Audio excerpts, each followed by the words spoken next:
আজ বাংলাদেশ সময় রাত ৯টা ২৮ বাংলাদেশ সহ পৃথিবীর বিভিন্ন স্থান থেকে দেখা যাবে চলতি বছরের চন্দ্রগ্রহণ, যা চলবে ৮ সেপ্টেম্বর ভোর পর্যন্ত।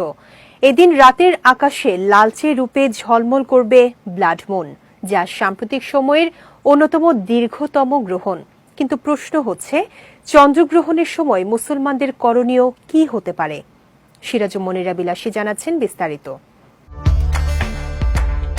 বিজ্ঞানের ভাষায় চন্দ্রগ্রহণ ঘটে তখনই যখন সূর্য ও চাঁদের মাঝখানে পৃথিবী এসে দাঁড়ায় এবং পৃথিবীর ছায়া চাঁদকে ঢেকে ফেলে। এদিকে আল্লাহ তাআলা সূর্য চন্দ্রকে তার মহাশক্তির নিদর্শন হিসেবে উল্লেখ করেছেন। সূরা ইউনূসের ৫ নম্বর আয়াতে উল্লেখ রয়েছে, তিনি সূর্যকে করেছেন দীপ্তিময় আর চাঁদকে করেছেন স্নিগ্ধ আলোয় আলোকিত। রাসূল সাল্লাল্লাহু আলাইহি ওয়াসাল্লাম বলেছেন, সূর্য ও চাঁদ আল্লাহর নিদর্শন। কারো মৃত্যু বা জন্মের কারণে এদের গ্রহণ হয় না।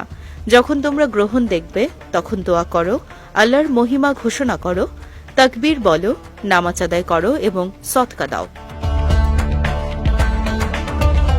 এদিকে সূর্যগ্রহণের নামাজের মতো চন্দ্রগ্রহণের নামাজও হাদিস দ্বারা প্রমাণিত। ইসলামের পরিভাষায় এটিকে সালাতুল খুসুফ বলা হয়। নবীজি সাল্লাল্লাহু আলাইহি ওয়াসাল্লাম এই নামাজ আদায় করেছেন, তাই সালাতুল খুসুফ আদায় করা সুন্নাত। তবে সালাতুল খুসুফ আদায় করার কিছু নিয়ম রয়েছে, যেমন একাকী পড়া উত্তম, মসজিদে জামাতে পড়া সুন্নত নয়। এক্ষেত্রে ২ রাকাত নফল নামাজ পড়তে হবে ফজরের নামাজের মতো।